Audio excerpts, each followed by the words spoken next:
Hey everyone, welcome back to another episode of Open Shutter. It is the Thursday edition, and I guess the last Thursday of October, which is pretty crazy. So this week we have Corey from Robot Bird Media on the program. So huge thanks to Corey for taking the time. And I actually met Corey a couple weeks ago at a SPFX meetup, and that's where we met. And then I put a thing on Instagram and said, "Hey, anybody want to come on?" And Corey said, "Yeah." So that's how we're here. So super cool. And yeah, we're gonna chat all things creativity and kind of like the journey with it, I suppose. And it's going to be a lot of fun. So if you're coming from Corey's side, you have no idea what the show is about. It's about connecting creators to creators. So if you make something, doesn't have to be photography, it could be anything else, and you want to chat about it, message me on Open Shutter YouTube, and we could definitely make that happen. So anyway, Corey, don't want to take too much of your time. So thanks again for taking the time. And I don't know where you want to steer the convo first, but I guess maybe my first question is, what is Robot Bird Media?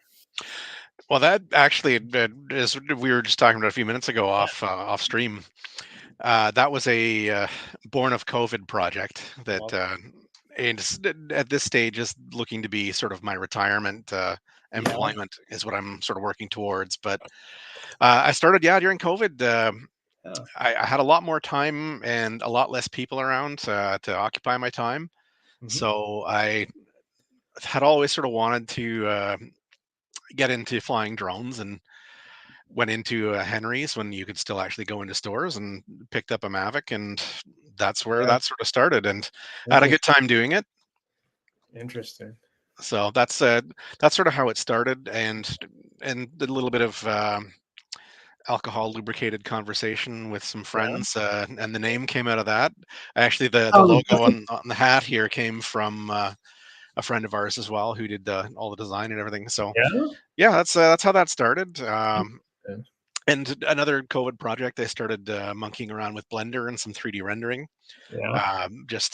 I work in IT management full time, Yeah. so it's kind of I'm in front of my computer anyway. So during COVID, yeah, I had a lot of time to learn some new skills and to get back into some old things. Like my sort of background with creativity, and particularly when it comes to photography. My dad was into photography as a side thing when he was younger. Did a diploma through Sheridan for that. Yeah. We actually had a dark room in our house for a while when I was a kid, but when I Yeah. was too little to really enjoy it for what it was for. Yeah. But Yeah. drifted into it again in high school. We had a dark room in the school, and then unfortunately, career and life kind of got in the way, Yeah. and that I find that has a habit of stepping on creative projects unless Yeah. you really can put your energies into it. Yeah. Yeah. I always think about I always kind of go along lines of it's easy. Like it's like people think they have to be motivated, but no, you really have to be disciplined. Because motivation is very fleeting. Like one day you are motivated, one day you're not. But if you're disciplined with whatever it is that you're doing, saying I got to take a drone photo every other day, then if you're disciplined with Mhm. that, then you're gonna do it. You know what I mean? Like it's just Yeah. it all Oh, comes for down sure. to like systems and stuff. Well, and motivation is something that in all facets of life is fleeting and a struggle Yeah, like sometimes. it's I very mean, it's, yeah. just staying healthy and that sort of thing. The Yeah, motivation, like you said, is fleeting, and there are definitely days you get up and you don't want to do yeah, anything. Or, but if you have the discipline, yeah, you can sort of force yourself to break through that. yeah, But yeah, I sort of I drifted back into creative pursuits because I was a creative kind of kid.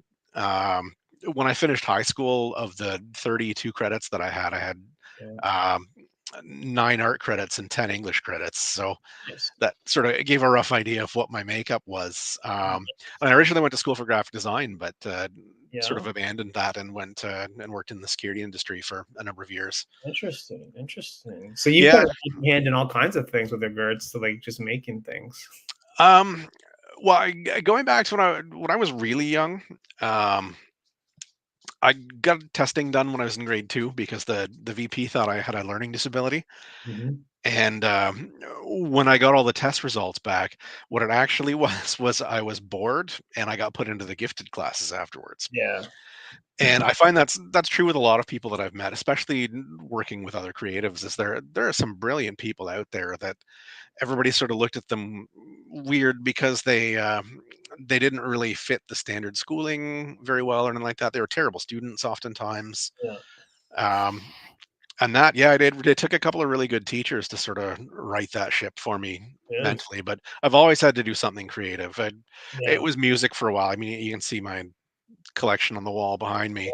Yeah. I'm mostly a drummer Are with you? a guitar collection, but Okay. I do play a bit of guitar as well. But that was, yeah, that filled the void for a long time because even working a full time job, if you got a couple of buddies, you can get together and as a band and bang out a couple of tunes. It's a great sort of outlet. But when you're sort of on your own, especially as a drummer, I mean, nobody likes the drummer that comes to the campfire Mhm. and performs for them. They want the guy with the guitar to come and sing. So Yeah. that Why do drummers always get a bad rap? Why is that? What? I, drummers get a bad rap because we have the hardest job. So everybody sort of crafts on us because it they know that they can't do it. Yeah. So it's just trying to keep us from getting too big ahead for Is that knowing that right? we have the hardest job in the band. And I Yeah. know there are a bunch of guitar players right now that are shaking their fist at the screen, but Yeah, it's okay. You can put it in the comments. that's So who are some of your like drummer inspirations?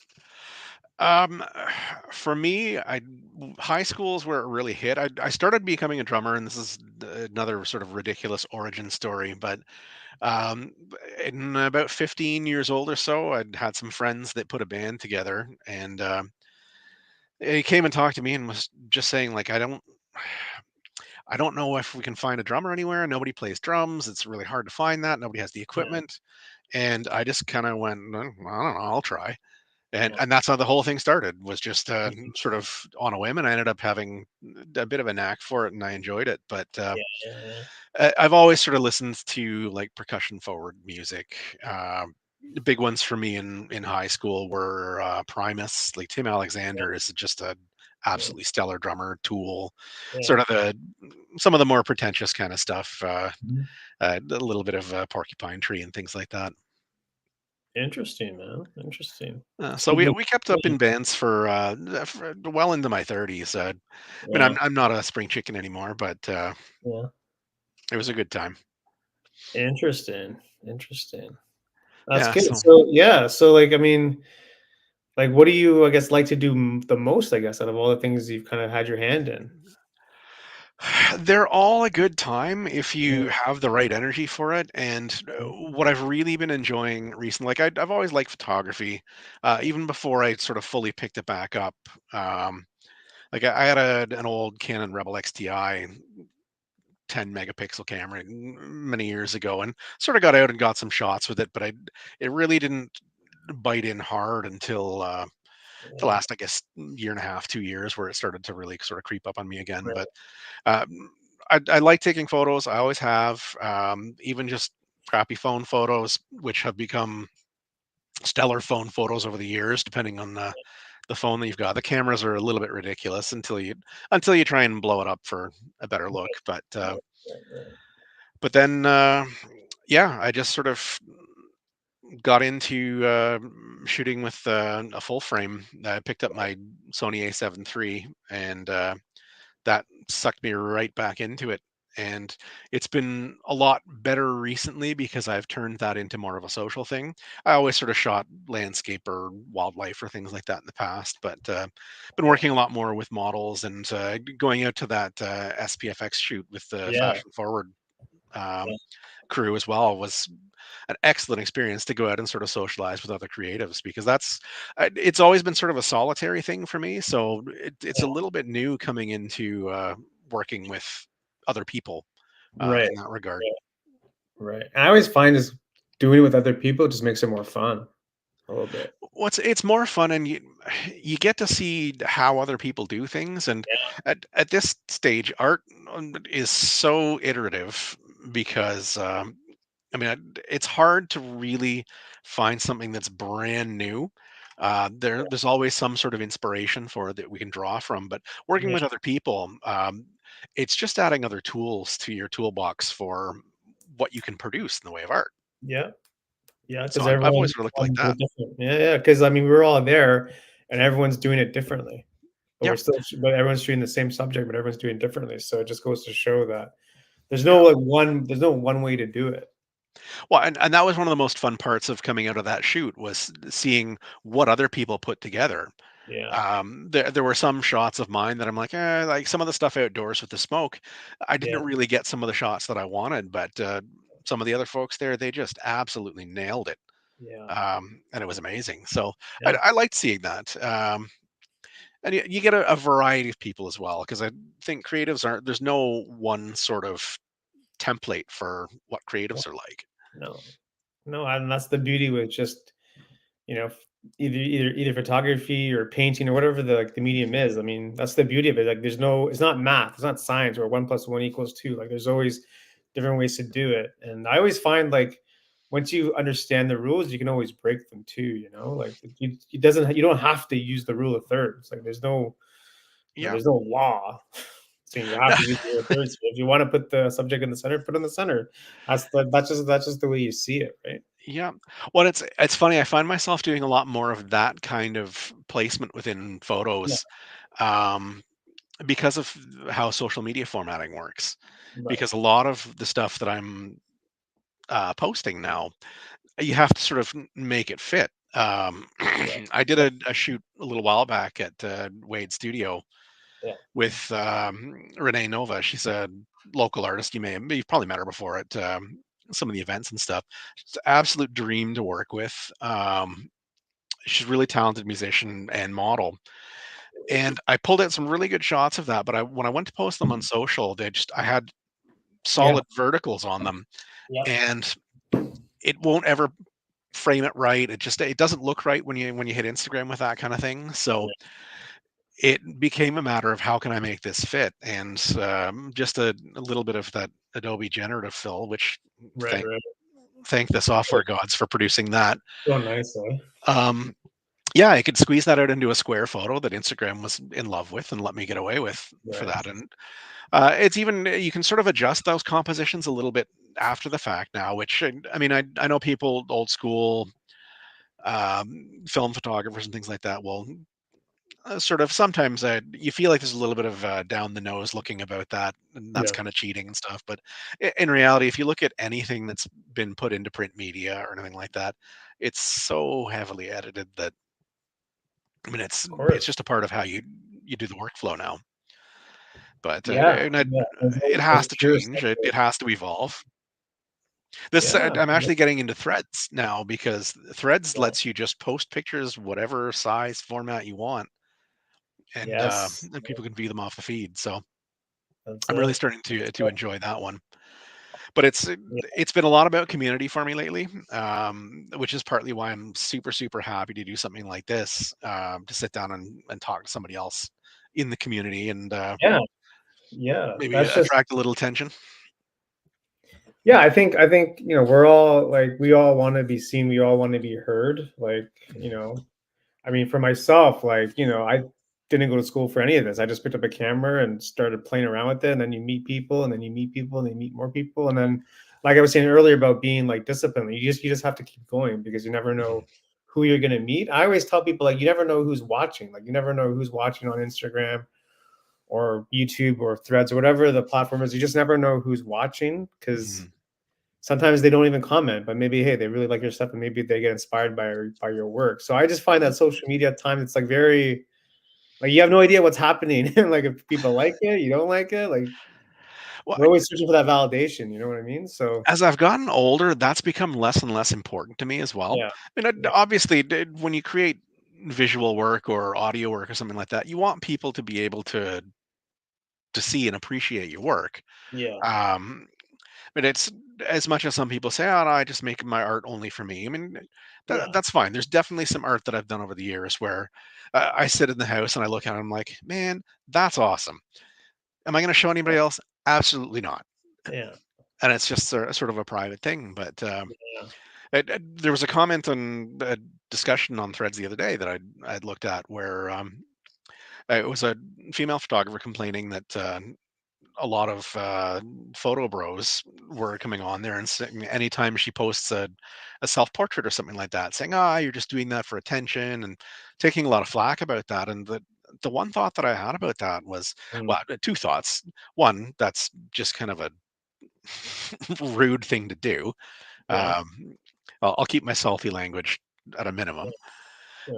Um, but the other thing is like, so what if you post it for attention? Like, if you want attention, you want attention. That's fine.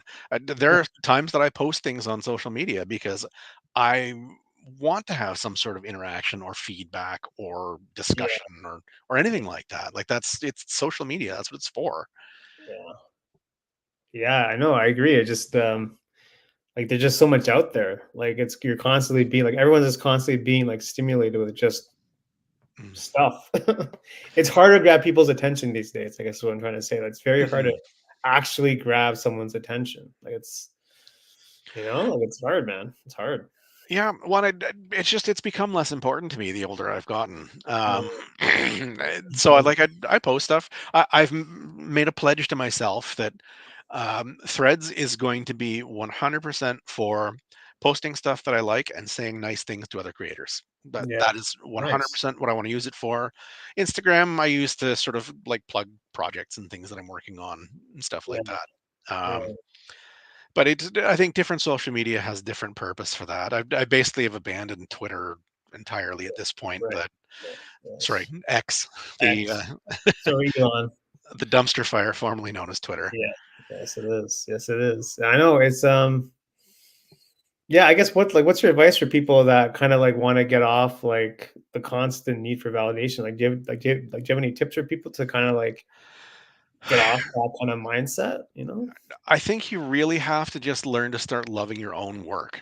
Mm, Um, and that's it. I that's good. started a thread the other day, Okay. basically saying post a photo that you really think is fantastic, whether you think anyone else is going to think it's great or not. I mean, it's sort of the platform's in its infancy, so there's not a huge amount of discussion. But I had one person, well, I mean, Brian, Brian Yeah. posted a shot that he said he really liked the colors and stuff on. Yeah. Excellent. That was Yeah. great. Yeah. The next comment that I got on there was, well, I don't know if anyone else will like it. Well, I mean, who cares? Like, if Yeah. other people don't like it, I mean, if people are going to be rude about it and say mean things, then that's more of a their problem Of course. than your problem. Of course. Yeah. So and I got her to post it, and it was a great photo of the front of a carnival ride that I like the composition of it. I like the color and sort of the texture and stuff on it. So, and that's another thing that we've had sort of discussions about recently is there's almost no value in saying, "Hey, man, nice photo." And why Yeah, is I that? mean, sure, there's a bit of validation there, but I mean, like anyone can just walk by and say, "Hey, that's good," or "That's Yeah. great." It's It, not very informative. but I find that the kind of feedback that really works for people, and I know it feels good when I get it, Yeah. um, is when somebody says, "Hey, I really like the way that shot's composed. I like the color here," or "I like how you managed to get that pose," or there's one I was looking at today where it was just a shot of a model standing on a boardwalk, and he got the depth of field so immaculately perfect. The separation and everything was on this perfect gradient, and I had to tell him, I was like, dude, that photo looks awesome because of the blend into the background. Yeah. And how I know that that's what people want to hear is I get a lot more responses from people when you actually put something behind a compliment, Yeah. and tell them like what you like about it. Um, Same goes for music. If you listen to somebody's song and you say, "Hey, that song's cool," or "Hey, I love that part in the bridge when the drummer does this crazy thing," or whatever. Yeah. I mean, Yeah. it's I always agree. going to make people feel better about their content and what they're doing. But most people will just say, "Hey, nice photo." Yeah, and you know what? I'll take that too. Mhm. If that's the thought that's You're crossed right. somebody's mind and they want to say nice Yeah. photo, go for it. I'll Yeah. say thanks. I grew up being polite and I plan to continue to be that way as I get older. We need more people like you, Corey. Well, I grew up in the infancy of the internet. My first online experiences were with Commodore 64, Yeah, which shout like out to Commodore 64. Aren't those coming back? Or like I saw some like on vintage. People are like buying them for like thousands of dollars all of a sudden. yeah, there's always been emulators for them and stuff like that. But I mean, my first experience was with dial-up bulletin board systems. Yeah, We had our separate phone line in the house that I conned my parents into getting me so that I could be online at the time yeah, with my old 300 baud modem and my Commodore. So, like, I grew up through all the stages of internet development when it was the full-on Wild West in the beginning, Yeah. um, and before, like, internet etiquette really came around, and Mm. before the dawning of the troll and that sort of stuff had really sort of shown up, and the internet landscape has shifted a lot over the years, Yeah. and social media has been a big driver of that. Just because we went from being on a planet where it was really hard to find other people that had similar interests, similar Mhm. thoughts, Mhm. um, to suddenly, like, I was on a writers forum in the early 2000s that Mhm. I made some friends that I'm still friends with today in Sweden and Yeah. Mexico and a bunch of other countries that, like, when have you ever had the chance to talk to somebody Never. like You that in never the have the past? chance. It'd be impossible. So, like talking to my parents' generation, that's just sails right over their heads because it's just Yeah. such a foreign concept to them. Yeah. But and it really highlighted the need for community, Mhm. especially for creatives. Like, a significant number of people that I interact with on a regular basis now on various social media are photographers and models and artists and writers and things like that. Yeah. People that are all in sort of creative communities that I've had some sort of touch on at some point in time in my life. Mhm. And it's great to have that community. And in the past, I think you want, oh no, I want like regular Joe to come look at my stuff and like my stuff. But you know what? If people that create the same kind of thing are looking at it and they like it, then that opinion I think is worth 10 times what it is Yeah. some sort of casual viewer just walking by and Sure. giving you a nod. Sure. Yeah. No. Absolutely. I think we all kind of want that feedback. Um. But yeah, you're right. I mean, this is probably the greatest time to be alive, right? Because And what we have the largest volume of information ever just you, dangling out of our pockets. yeah, yeah, like I said it last week, but you don't have to ask permission. You just kind of do it because you have the Yeah. internet right there, right? Like you just Well, and it's And you think it's hard to get somebody to look at your artwork now, but mm, can you imagine being in the old analog times where literally if you wanted people to look at your photographs, you had to either rope them into sitting down at your house for a slideshow, or yeah, you had to hand them a stack of photos to look through. If yeah, you were lucky enough, then you'd have some like a gallery showing or something like that. But yeah, to yeah, get to that caliber was way harder than it is yeah, now. yeah. It's just cut out so much of the middle crap. You just kind of go right to it, you know? Yeah, one it's had effects on a lot of industries that way. Like, some of the bigger bands have abandoned working with labels and they just Yeah, self-produce. Spotify, I read an article today. Spotify, unfortunately, is sort of shooting emerging artists in the foot. yeah, They're changing the royalty structure, and it's going to yeah, favor studios with larger distribution and that sort of stuff. So yeah. that was kind of a bummer to read, but it's still the options are still there, and you can still hype your own music. And if you can get other people to give you a little bit of hype as well, you can get Mhm, that distribution out there just sort of mhm, organically. mhm. Yeah, So it's exactly. The power of the internet, you know? yeah. Well, and I think it's made uncomfortable things a little more comfortable now, Right. because it used to be sort of hard, and it was really arduous to get your stuff out there, and you'd be putting a lot of yourself on the line to do that, whereas I don't think that's really as much of a threat really now. Like, you're putting yourself out there still, but I mean, you can just delete it if you want. You have Good. options, you have that sort of stuff. I mean, yes, the internet's forever. We've all heard that a million times, but Yeah. that sort of happens. But I think it's important to work with people to keep things like your subjects. When I'm working with models, Mhm. I make it sort of my top priority, for them to be as comfortable and relaxed as possible. I find you get better Mhm. shots that way. Of course. If you're working with somebody who sort of is happy to be there, instead of in like a commercial environment, where you call an agency, they send some models over, you blast a bunch of Yeah, pictures off because you have a particular editorial you got to do or something like that. yeah. Um, but I think there has to be a little bit of discomfort for the artist, because Very if you're discomfort. not a little uncomfortable with what you're Yeah? doing, then you're not taking any kind of risk, Okay. and I Oh, think that can stagnate your creativity over time. I understand. So you want the artist to like push the envelope a little bit. Even just to push a personal envelope sometimes, like Hmm. a a little bit of social awkwardness and stuff coming out of COVID. For me, Yeah. not like social anxiety or anything sort of crippling or anything like that, but I mean, like I definitely got dumber in conversation for a little while after the pandemic finished. So it's Uh, been a little bit of discomfort just getting out there and talking to some right. people to work with and stuff, and it's a little bit uncomfortable. Like walking into the shoot a couple weeks back, I knew absolutely zero of the people there in person ever, Yeah, I know. actually, until Andre showed up, and No, that was understood. Yeah. Hey, I went to high school with you. that was a whole other experience because Yeah. I mean I went to grade school with him Grade and school. Sorry, grade school. Yeah. grade school. Yeah, he was a grade below me, but we're roughly about the same age. Yeah. Um, and yeah, grade school, middle school, we were all in the same school, and then we went off different high schools, and hadn't really had a chance to talk since then. We lived down the street from each other at one point in time, Oh wow. going way back. But Wow. it's funny. That's the other sort of good thing with the internet is it becomes a lot easier to sort of run into people from way Yeah. back in the past. And it, It's got a downside too, but yeah. And it also kind of makes it like not seeing someone for 10 years, but you see them on Facebook. Like it makes it seem like, oh yeah, we have seen each other, but just virtually.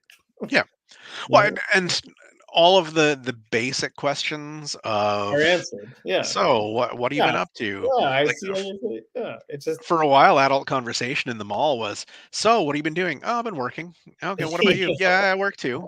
Okay, great. Well, it's good to see you. yeah. Yeah. See you Yeah. by happenstance in another 10 years. Yeah. Interesting, eh? Well, it's a small world sometimes. But yeah, I mean, the internet has made not seeing someone for a long period of time and then seeing them, it just makes it less. I don't know, just it's like, oh yeah, I've seen you around on whatever Instagram or Yeah. whatever you're working on and seen your stuff and Well, we're and always kind that's of actually connected, right? We're always kind of connected a little bit. I've been seeing your stuff on Instagram for ages. Like I think I've been following Open Shutter for a while, and your account as Yeah, well for ages. So yeah, I mean, I knew who everybody was when I showed up, but I hadn't actually met people. So there's that physical barrier you have to yeah, sort of bust through yeah. to sort of settle into Yes. that. But it was a good time. Yeah, it's always good. It's just yeah, I mean, if you have a good group of people and it's a good vibe, then Mm. that's all that really matters, right? Because there's nothing worse than just having the wrong set of people and just makes things just Mm. awkward. Well, and when you work with people that don't want to be there or things like that, it Yeah, just I find that it just kills the vibe, and that's such a cliche thing to say, but that literally the vibe is super important for how things are of going to go. course. Yeah, It's just lubricant for the creative process to have a good yeah, vibe somewhere. yeah, So yeah. it's actually been interesting. The starting back in the spring, I'd had a project idea for a while. Mhm. Um, that came about. It's called Tails and Skin. It's all up on my website. If Okay, you for sure. hit me on Instagram or all the socials, Yeah, let you'll me. find the link for it there. Um, Basically, that came about sort of as I had an interest in, like I've always been interested in things that are different. And when it comes to physical differences and things like that, I find that's something that people are a little bit shy about. They sort of will back away from looking at that sort of thing. Mhm. But the most uninteresting story ever. Shortly after my 40th birthday, we were out camping and just having a walk back to my campsite. I had misstepped, fell, landed on my arm, and shattered my radius in my left forearm, No way. right at the tip for my elbow. So No way. that ended up being um, surgery, and I'd have an implant in my arm and stuff like that. And there was Gee. a bit of getting comfortable with this. I now had this scar that takes up a huge section, and you can actually see it in the photo there. Oh, I Um, see it right there. Yeah, yeah, right there. Yeah. that's that's the scar on my elbow, and I Just sort of start out. Yeah. I had thought about, well, maybe I could sort of shoot similar sort of Yeah. things or Yeah. anything like that, because I know there's got to be people out there with better stories than mine. Mhm. And the first one there, Ailey, is she's actually somebody that I knew from back in school, and also Okay. knows Andrew or Andre, sorry, and lived down the street from him as well. So very very small world. But Yeah, she has a vascular birthmark and is actually quite active in the community for sort of awareness and trying to sort of normalize. And I don't really like to use the word normalize because that implies that things are significantly abnormal, and whereas it's not. Then this is one thing this whole project has taught me, is that Yeah, the amount of people with some variety of skin difference or something like that yeah. is astronomical, Mm. from all walks of life, from all over the place. But yeah, no, so I reached out to Ailey and said, "Hey, would you be interested in doing a shoot?" And she said, "Yeah." She came out and she sat, and we spent an hour or so just banging out some photos that I got them home and thought, "Yeah, this worked. This was the vision that I sort of had, and it's going the right direction." Interesting. And that sort of kicked it all off. Hmm. And once I had that sort of going, I was looking for sort of a way to not recruit, but to sort of find people who had stories they were willing to tell. And I actually, there's a Facebook group called Weird Toronto, and I'll give them a shout out. I'm actually Mhm. wearing their T-shirt, their merch right now. Yeah. Um, I just threw a post in there and said, "Hey, I'm working on this photo project, looking for people that are willing to be photographed, that have some sort of visible skin difference."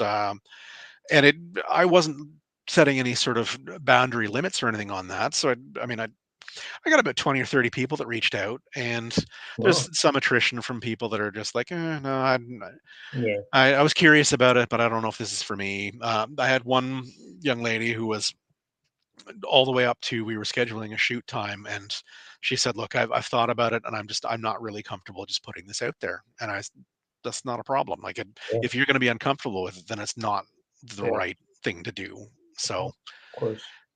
but yeah, so I picked up a bunch of people from the Weird TO, Hmm. and from Weird TO, Blog TO picked it up, and Okay. did a feature article on that. And Sweet. once that article was out there, I just it gained a whole bunch of traction, and I still have people in queue to shoot with. The interesting thing about this is it's a very, very diverse group of people.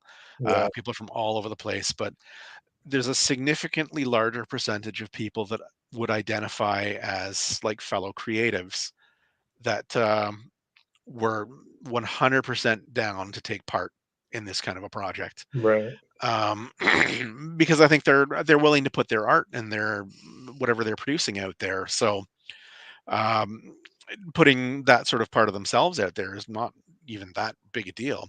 Hmm. Now, Honey, the one that's on screen there right now, was the oldest person that I worked with. She's 74 Mhm.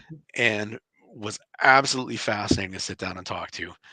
Um, she's a singer. She's a vocal coach. She had developed a sort of eggplant colored growth on her cheek, and she said she wanted to share that, but it it was less of an obvious thing to some of the other things that we had dealt with in other shoots. But she sort of organically worked with me to steering it into like a missive about just aging and Hmm. women as they get older, and their wrinkles and things like that. And I just talking to her for a little bit of time was really, really interesting. She has pictures of her with Leonard Cohen up on her wall. Wow. Um, she handed me a piece of vinyl when I walked in the door and said, Yeah. "Hey, you want a copy of this? This is the one that got me into Carnegie Hall." So Yeah. yeah, it was really, really cool.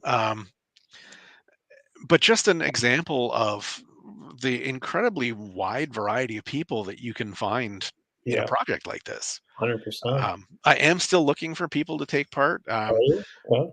One thing I'll be very sort of candid and straightforward about it is looking for people that are interested with different skin tones, Mhm. Black, South Asian, something like that. I find it's been really hard to find participants that are comfortable Yeah. taking part in a project like that. So if you know anybody Yeah. listening to the podcast or anything, send Yeah. them my way. I'd love to work with them. Yeah. Um, Absolutely. just to give a little bit of diversity to the project from what I've got going so far. Yeah, and I'll put the link in the description of the video, so if people are Excellent. watching, Appreciate listening, it. feel free to reach out to Corey. And That what would a be great project, fantastic. man! What a great project. I mean, kind of born out of something that you went through personally, right? Like, Well, and that was it. And it's honestly, I've always sort of had a fascination, and not in sort of a gawky, I'm at the zoo way of things that are different in the world right. around us. It's almost just sort of marveling at our differences was me my whole life. Mm, Like I was the weird kid in school for a long time, and I was 100% okay with that. But it just gave me some different perspective about a bunch of things. Now, the big part of this whole project as well is to try and get some conversations going, and as Ailey sort of summed it up, to let people know out there that there are other people like them, and they don't have to feel so othered or different or unusual. It's why mhm, I chose the term uniqueness, mhm. to describe things instead of really like abnormalities or anything like that. They're sort of clinical and unfortunate terms that have Right. a negative connotation, and that's not what the project's about at No, all. no, no, So it's about being proud of, like, who you are as a person, right? That's yeah. what it's really about. Well, and I'll shout her out as well, Yeah. Ailey, because she does a thing every year called the Birthmark Twin Project, Okay. where she'll reach out on social media and through the Basket the Birthmark community, and she'll talk to parents, and parents will send photos of their kids that have vascular birthmarks, and she'll do her best to try and recreate the photo that's been sent in there, and then she'll post side Right. by sides on her socials. And she's been doing that, I think, 2 years now, and it's been absolutely fantastic results. And what made it all worthwhile for her was to get responses back from parents saying that their kids are so happy that they just have seen other people Yeah. like them, and they don't feel so weird now. And I don't know, that's just kind of what it's all about. Yeah, and I think that's a perfect example of using social media for good, Mm. Well, right? I'm Like, glad other people see it that way. you're using it for good. You're using, like, the true power of it, you know? And that was the hope right from the beginning, and it was sort of instrumental in breaking me out of that creative slump. Um, Yeah. which I think that's probably one of the things that artists struggle with the most Mm. over time is just Creative slumps. you hit that block, and sometimes it's almost impossible to get out of it. You just need the right motivation, though it's fleeting, like we talked about earlier. Yeah. You just all it takes is one good motivator to get the ball rolling, and then you can just apply your discipline to that once it's getting Yeah, started. yeah, and I think even just, like, doing something that you don't usually do also helps with that. Mhm. Because I find when you're trying to force something, like, it never like, it's almost like waiting for, like, the dryer to stop. Like, it's never gonna stop. You gotta, like, leave the house, come Yep. back, and it stop. Yep. I'm gonna stop So, looking at it. I'm gonna go do something just else. stop, just stop. Yeah, so even, like, doing, like, different projects, like the project that you just showed, like, just do different things because your mind just gonna be exposed to different Mhm. stimuli instead of the same thing, right? So, Well, I think that's true with a lot of just multiple disciplines for yeah, art as well. Like you, sometimes you just got to put it down and you go do. somewhere else and It's come back hard to it. though. Yeah, I don't know, I saw something on Twitter the other day saying, um, you know, we as we as people that, are photographers and video people or whatever, it's like you have to, like, sit down and do nothing sometimes. Don't feel pressured to, like, make a masterpiece every day, just make something really crappy. Oh, yeah. Dude. Well, And and that's like I said earlier. Like sometimes you just got to make art that you're like, yeah, I think that's awesome. Yeah, you know, it's not, but yeah, you just tell yourself, yeah, I like that. It's good, and then you yeah, just put it in a drawer it's and good for you that leave it. day. It's good for that day, but But I mean, I just feel sometimes we're pressured just to, like, make something really good every day. It's hard though, it's hard because, like, it's not well, feasible. it It's sucks not. the fun out of it too. And Yeah, if you can't have some what different things I find are drivers for people to create. Fun is one of mine. Like I like to be enjoying myself when I'm working on things. yeah, I can do things seriously, definitely, but I can also sort of extract joy from doing a serious project like that. Some people, their driver to create is they just need an outlet. Um, There's a guy, I think his name's Matthew Lombard, um, who does this portrait series of sort of photo edit. It almost looks like collage. They're all black and white. They're all really sort of harsh and stark, and it looks like he's doing it just to let the lunacy out. Oh, And really? it's fantastic artwork. Like I absolutely love it. Um, Hmm. but it's just it looks like it definitely is coming from a different place than someone who's out shooting sort of like a good fashion shoot, or like Right. just going out for some fun with their friends and taking some pictures down by the waterfront or whatever like that. Yeah, yeah. But that, I mean, putting things down and coming back to them works in every discipline that I've ever been involved with. Yeah. It works in my day-to-day work. I work on sometimes very complex problems in the computer world. So Yeah. it works for me to just sometimes to get up and go outside and And not throw look the at it. and throw the computer out the window. Yeah. But I mean, in the past, Yeah. Alright, it's for fixed. It's fixed. well, being a drummer in the past, there are times you sit down and you try and learn how to play a piece or something like that, and it just will not happen. Yeah. And the longer you sit there, the worse it The worse it gets. gets. Yeah, yeah. And 100%. I've had things like there was one particular polyrhythm for a song that we were working on that I couldn't play it. So Mm. in the interest of keeping things going, I threw in my own part for it.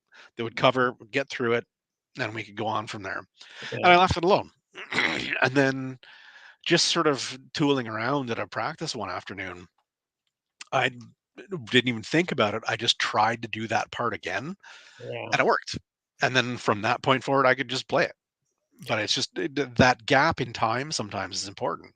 And editing's like that too for Yeah, photos and video. of Like course. Oh, 100%.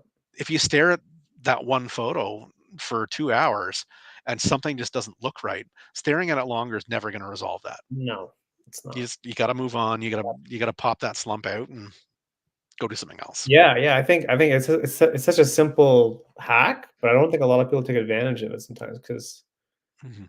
you feel the pressure just, "Oh, I need to get this done now." It's like, well, you don't. I mean, if you don't have a deadline, there really is no pressure to get it done, but, Yeah.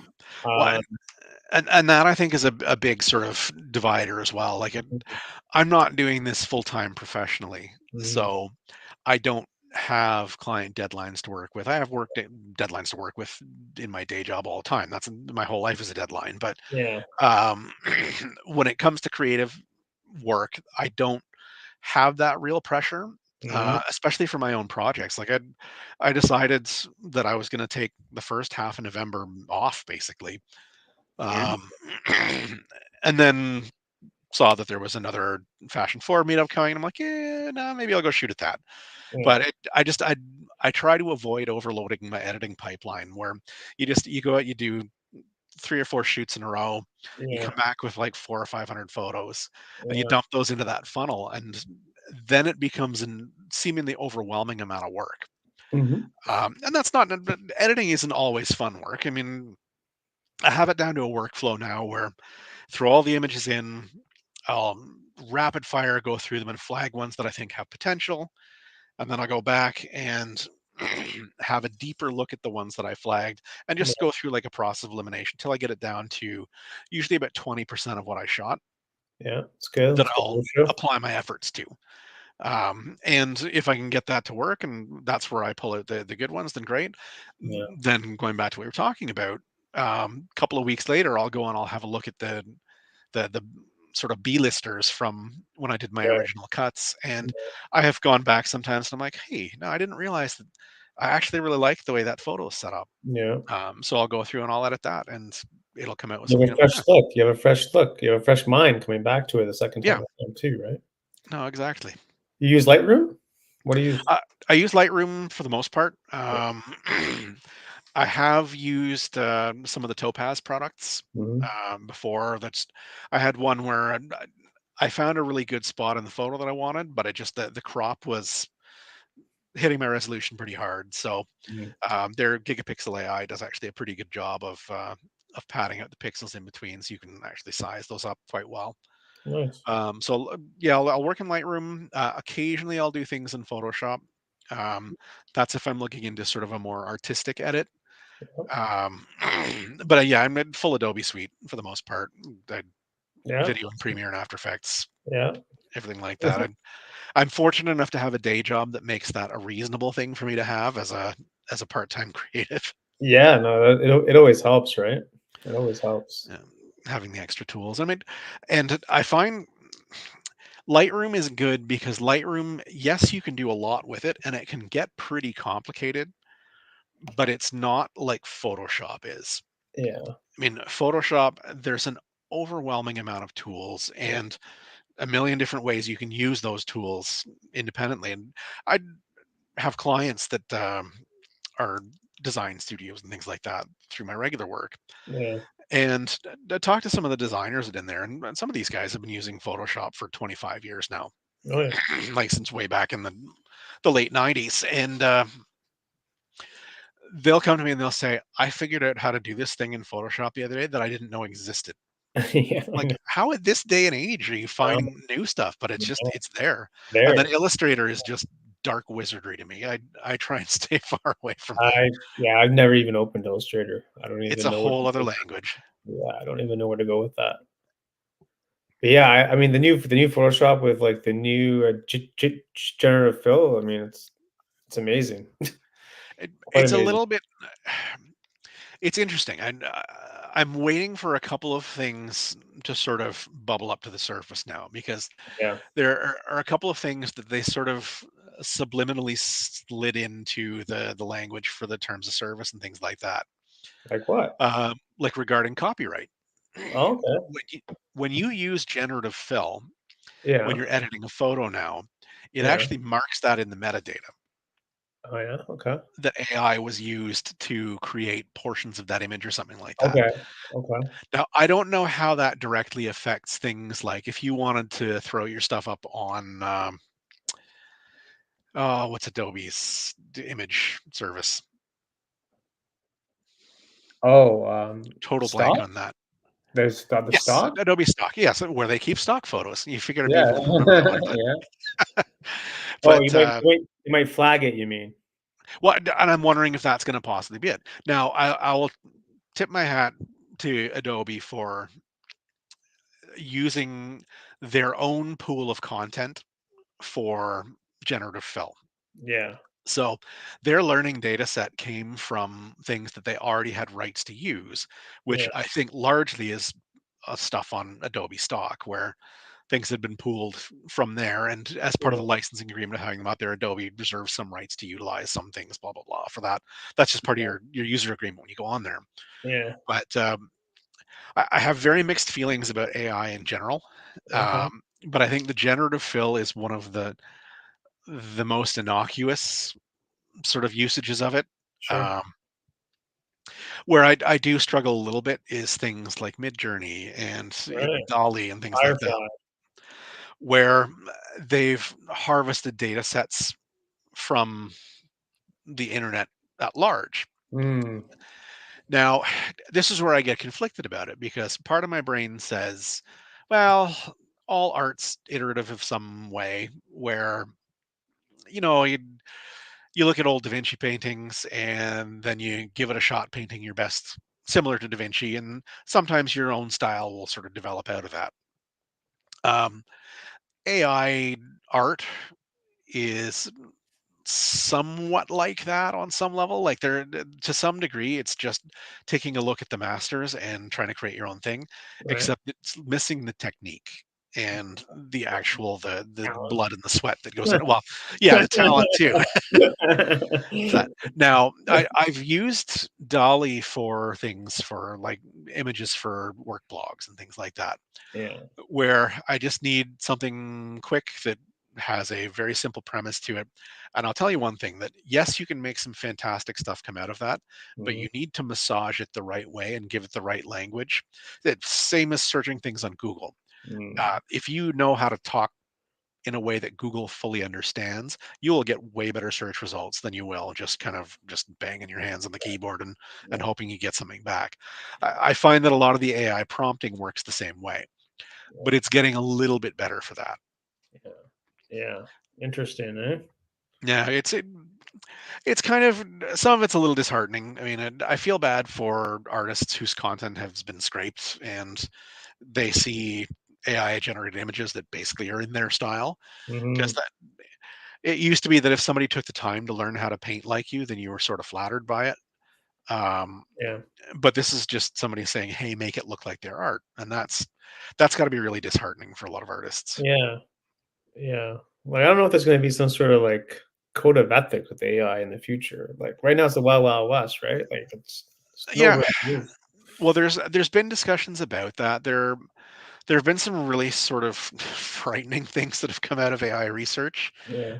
and some of them are kind of funny in some ways. But one development studio took an AI and basically made evil Chat GPT, and they gave Hmm. it a Twitter account, Hmm. and they basically just told it to be evil.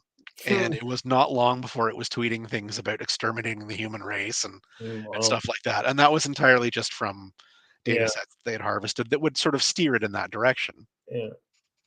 But Like, there is a research team that's working to sort of combat um, AI data scraping, mhm. particularly in images, where they put in almost like poison pixels into it that aren't visible to people that are viewing the artwork. Right. But when AI tries to identify it, um, it messes with the AI's interpretation of things, and so far they've had it success with things in a private version of one of the models. I think it was the Stable Diffusion model that they managed to break it. Hmm. They fed it a whole bunch of these poisoned images, and suddenly you'd ask it to make a cow, and it would make a hat. Oh, wow. Um, so the prompts didn't work anymore because it didn't understand the data set, and it basically just broke the language model for it. So there are people fighting back against it. Um, I think anything emergent technology like that is always scary at first. Like when cavemen first found fire, I'm sure they were terrified of it, but over the years and everything, we learned how to sort of wield that for the betterment of mankind. And I'm hoping Yeah. that AI is a similar thing where it's kind of Yeah. scary now, but we Yeah. get it to do the right thing over time. Yeah. And we only know what people are telling us. We don't even know like what kind of what's behind the curtain Well, too, right? and that's another scary thing with the AI. There was another research group. This touches into sort of my day job as well, so Yeah. I have a little bit of a better understanding of some of the stuff. Um, there was one research group that found out months and months into working with one of their conversational language models that it had taught itself how to speak Farsi. Hmm. Now, they had no idea because there's no insight into a conversational language model like that that tells you what it's learned. Like that, it's just not really feasible to have a report of, hey, I Mhm. learned how to do this today, because it's just such a monumental amount of data that's working with. But it wasn't until they had asked it a particular question that it gave a response in Farsi. And they sort of went, what? Yeah. How did you learn another language? Well, it did. The data was there, so it learned it. So that's the scary part. Is I mean, what thing it's learning behind our backs, and like I'm not worried there's going to be a Skynet, and we're not going to be hiding from the Man. robots anytime soon. Yeah. But it Crazy. definitely has changed. Yeah. It's Yeah. changing social media, it's changing content delivery and all that sort of stuff. It has taken some of the boring jobs that people will have and automated those away. And it's really good at writing you a base for stuff. You need a cover letter. You just say, hey, ChatGPT, give me a cover letter. Yeah. I'm applying to this job. It'll Yeah. spit something out pretty good. But Yeah. Yeah. That's even if right. it just gives you a base to work with, I think I'm okay with that. Yeah. I can chip away at that. No problem. Yeah. It's a As long long as way it's from not screwing with art. yeah. It's a long way from dial-up, eh? That it definitely is. And A long way from yeah, dial-up.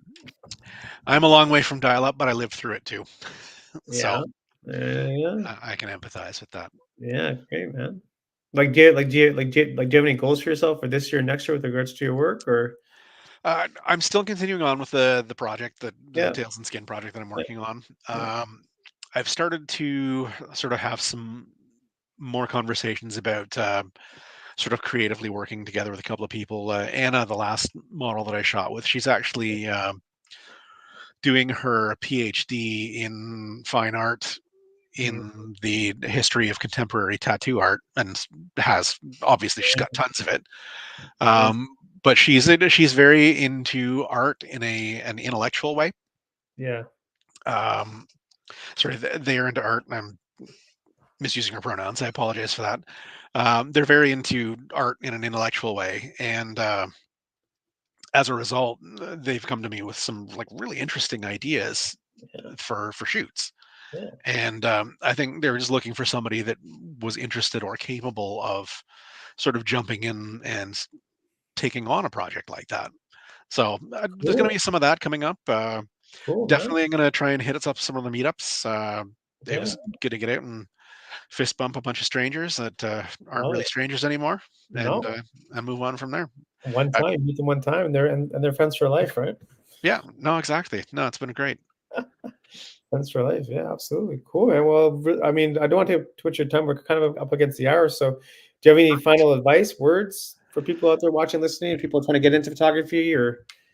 The, the one thing, if people are particularly speaking about photography, Yeah. all I can ever tell anybody that wants to get into it is just take a lot of pictures. Take a lot of pictures, but give it a little bit of thought. In the beginning, shoot all photos that you want, look at Yeah. those photos, and you'll see ones that you're like, huh, I really like that photo. And then compare that to some of your other work. Okay. Comparing your work to your own work is a fantastic idea. Is Comparing it your work to someone else's work is a terrible idea terrible every time. all the time? So I did. What's the quote about that? Is that Comparison is a thief of joy. comparison is the thief of joy? Yeah. True. That's true. So, but in the beginning, just take tons of pictures. Just take loads and loads of pictures, Yeah. and then look at them, and then you'll start to see things in them, and then you'll start to be a little more intentional about how you put that Mm, together. mm, Framing and composition. Pick one thing at a time. Even like just yeah. mess with lighting, or if you're very, very, very early on in your career, just mess around with aperture. Like play with Yeah. some depth of field until you get sort of an understanding of how that functions Mm, in regards to other things. Like I think the most frustrating thing for somebody trying to learn photography in the beginning is that sort of relationship between ISO, your true. f-stops, True. Shutter and your speed. shutter speed, Yeah. and trying to work out, because you can adjust them all in different ways and get the same result almost. Yeah. But that's that was a really hard thing for me to wrap my head around many, Right. many years ago. Yeah. um, But once you get a basic understanding of that, like you said earlier, you learn the rules so you can start breaking them with Break stuff, 'em. Yeah. I love breaking rules. and that's how art shows I up. love I love pissing people off. Well, but that's my own parting piece of advice then, yeah, Yeah. is just do it, love your own work Yeah. as much as you can, but Yeah. always strive to make it better. Yeah. Love that. That's a great quote. That should be on some more merch for you there. Are you selling that merch on your end? I'm not selling anything at this No. stage. No. This merch here is basically just How to much? identify myself, but Yeah. Okay. All right. when I go places, I got my Instagram handle on the back because I'm that guy. Yeah. I wear this hat when I travel and everything like that. But Yeah. 'Cause I people, definitely have a couple. people must ask, what is RBM? I get that question a A couple of sports times. team or what is that? I mean, that's fine. I mean, that's how conversation starts, and Yes, it's a at good the end of the day, icebreaker, isn't it? It's a solid conversation's what icebreaker. drives the world. So Dig excellent. it. Well, Dig it. thanks Thanks for very much for having me on. loved it. I'd like to have you back on. I think we just kind of scratched the surface. Excellent. Yeah, no, anytime, and we'll get another date together. I'll Love it. try and find some other stuff to talk about, and we'll go from there. Beauty. Yeah, thanks, Corey. Thanks everyone for watching, listening. I'll put all the links in the description. So if you're interested in the Tails and Skin project, message Corey. He'll be happy to help you out. And yeah, thanks again, everyone. And we'll see you next time for different guests. Have a great Excellent. evening. Cheers. Have a good night, Paul. Yep.